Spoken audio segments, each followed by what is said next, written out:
नमस्कार सभी साथियों एवं किसान भाइयों को। स्वागत है आपके मौसम साथी एग्रोमेट पर। और आज एक बार फिर से वक्त है मध्य प्रदेश के साप्ताहिक मौसम पूर्वानुमान 3 जून से लेकर 10 जून के बीच।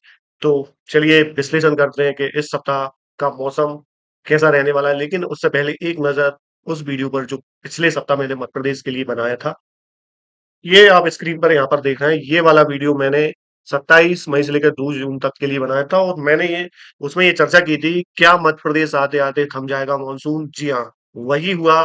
पहले तो मुझे भी लग रहा था कि हो सकता है कि मानसून महाराष्ट्र के मुंबई तक आके कुछ और आगे बढ़े, लेकिन मानसून वहीं पर थमा रहा। इसमें कोई प्रगति जो है वो देखने को नहीं मिली। और जो एक मेरा हम कहें कि एक अनुमान था कि मानसून पे कहीं न कहीं मैं शुरू से बोल रहा था कि जब जल्दी मानसून आता है तो एक ब्रेक इन कंडीशन की गुंजाइश हमेशा मानसून में बनी रहती है।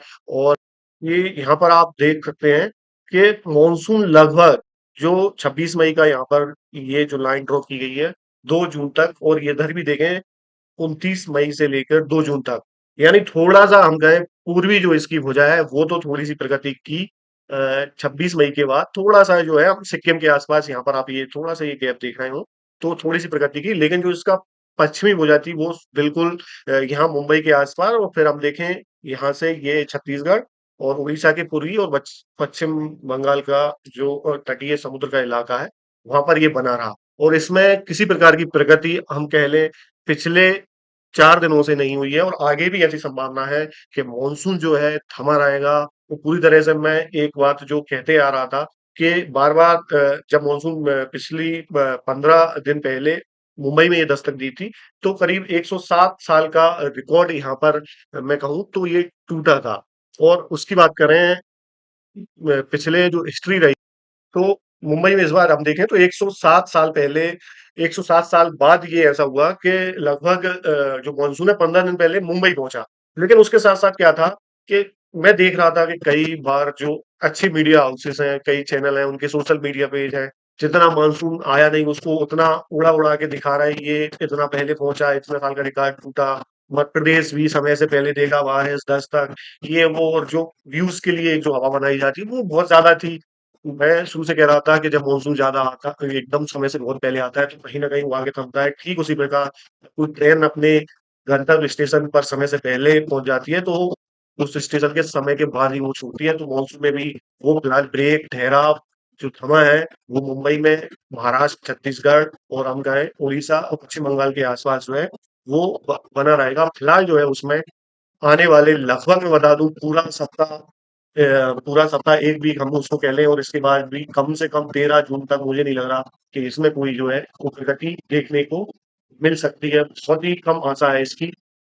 देखिए, वेदर में जो है बदलाव लगातार हमको देखने को मिलते हैं, और अभी हम हवाओं का पैटर्न देखें तो इस तरह से ये अरब सागर से मानसूनी हवाएँ मैदानी भागों तक पहुँच रही हैं। लेकिन क्या ये कि आपको भी वातावरण में ये देखने को मिल रहा है कूल ब्रिज लगभग आपको पश्चिम की तरफ से मध्य प्रदेश में और अधिकतर इलाकों में इस तरह की हवाएँ आ रही हैं, जैसे सुबह के शाम से समय तक के कोई कूलर ठंडी हवा उधर से भेज रहा हो। तो ये क्या कूल ब्रीज़ होती है, ये समुद्री सतह से नमी वाली हवाएँ होती हैं। लेकिन ये कोई सिस्टम या किसी की मानसून कमज़ोर होने के कारण ये बहती हैं, और ये पश्चिम की हवाओं के साथ जो ड्राई एयर रहती है, जो इधर से खाड़ी स्थानों से अफ़गानिस्तान और पाकिस्तान को पार करके आती हैं, उनके साथ मिलकर ये पूरे भारत में बहती हैं। और कोई सिस्टम ना होने के कारण ये काफ़ी तेज़ी से ये चलती हैं। वो वातावरण में ना तो उमस रहती है, ना लू रहती है, और ये काफ़ी जो ठंडी हवाएँ होती हैं, जो एक इस प्रकार का हमको जो है अनुभव या महसूस कराती है कि जैसे कूलर की हवा चल रही हो। और इसे यही कारण रहता है कि ये एक जो ब्रेक होता है वो एक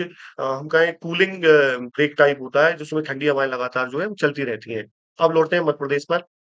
तो इस हफ्ता मध्य प्रदेश की बात करें तो लगभग जो मध्य प्रदेश में है, ये नहीं है कि पूरी तरह से ड्राई वेदर रहेगा, बादल लगातार मध्य प्रदेश की तरफ आते रहेंगे, छुट-पुट बारिश जो है, इस तरह से हवाएँ चलती रहेंगी। और जो पश्चिमी इलाके हम मान के चलें लगभग पूरा मध्य प्रदेश का जो उज्जैन संभाग है, इंदौर संभाग के सभी जिले और ग्वालियर संभाग के सभी जिले, इनमें बादल आते-जाते रहेंगे। हो सकता है कहीं-कहीं हल्की बूंदाबांदी या 5 से 10 मिनट की जो पासिंग शावर्स होते हैं, उस तरह का मौसम हमको देखने के लिए मिलेगा। कोई बहुत ज़्यादा मध्यम अच्छी बारिश की उम्मीद कहीं भी किसी भी क्षेत्र में मध्य प्रदेश की नहीं है। लगभग पूरी संभाग जैसे हैं, भोपाल संभाग है, आपका नर्मदापुरम है, जबलपुर संभाग है, रीवा संभाग है, और इधर देखिए शहडोल संभाग। लगी में लगभग सभी जगह जो है एक जैसा मौसम रहेगा।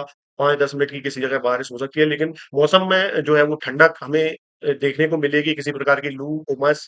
अभी तक जो मौसम होता था कि एकदम दोपहर तक बहुत तेज़ गर्मी, उमस माहौल में रहती थी और उसके बाद एकदम जो गरजने वाले, बिजली चमकने वाले बादल बनते थे और तेज़ हवाएँ, आँधी चलती थी। उस तरह का जो एक एक्सट्रीम वेदर कंडीशन है, वो अभी देखने को नहीं मिलेगा और इस सप्ताह लगभग पूरे मध्य प्रदेश में मानसून की कोई उम्मीद नहीं है और ये उम्मीद अब लगभग चली गई है 13 जून के बाद। 13 जून के बाद मैं भी बता देता हूँ कि आपको क्या एक जो सिस्टम डेवलप होने को है, उससे क्या प्रभावित मध्य प्रदेश को मानसून करेगा। क्या हुआ कि 12 और 13 जून को यहाँ बंगाल की खाड़ी में एक कम दबाव का क्षेत्र उभरने की संभावना है, लेकिन इस पे भी मुझे अभी बहुत डाउट है क्योंकि जब शुरुआत में ये कम दबाव के क्षेत्र बनते हैं, तो ये थोड़े से दक्षिण दिशा की तरफ यानी हम कहें तेलंगाना, आंध्र, महाराष्ट्र नीचे की तरफ ज़्यादा चलते हैं। हालाँकि ये मानसून को आगे खींचने में और छत्तीसगढ़, मध्य प्रदेश की तरफ मदद करेगा। लेकिन फिर कह रहा हूँ कि 15 जून तक मुझे नहीं लगता कि कोई सिग्निफिकेंट बारिश या मानसून में बदलाव होगा जो मध्य प्रदेश के लिए बारिश लाएगा। उस तरह का मैं पूरी तरह से अभी इनकार कर रहा हूँ।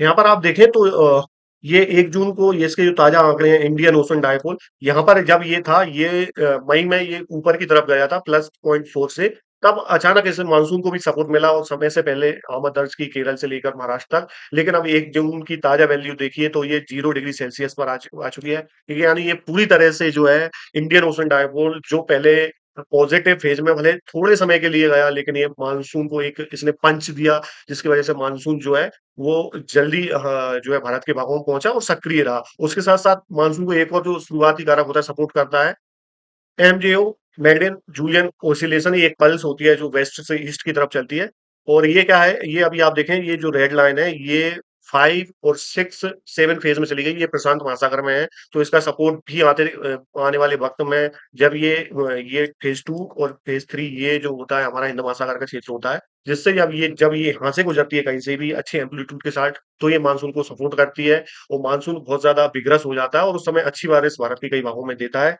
तो कुल मिलाकर जो है अभी सभी कंडीशन हम देखें तो मानसून के फेवर में नहीं दिख रही है और मानसून अभी 13 या हम कहें 12 जून के बाद ही जो है वो रिवाइव कर सकता है और जब नजदीक हम पहुंचेंगे और आंकड़े आएंगे तो और मैं आपके लिए और बेहतर तरीके से बता सकता हूँ। तो फिलहाल बने रहिए एग्रोमेट के साथ। जानकारी अच्छी लगे तो प्लीज चैनल को लाइक करें, सब्सक्राइब करें और लिंक को शेयर करना ना भूलें। तब तक के लिए जय हिंद, जय भारत, गुड बाय।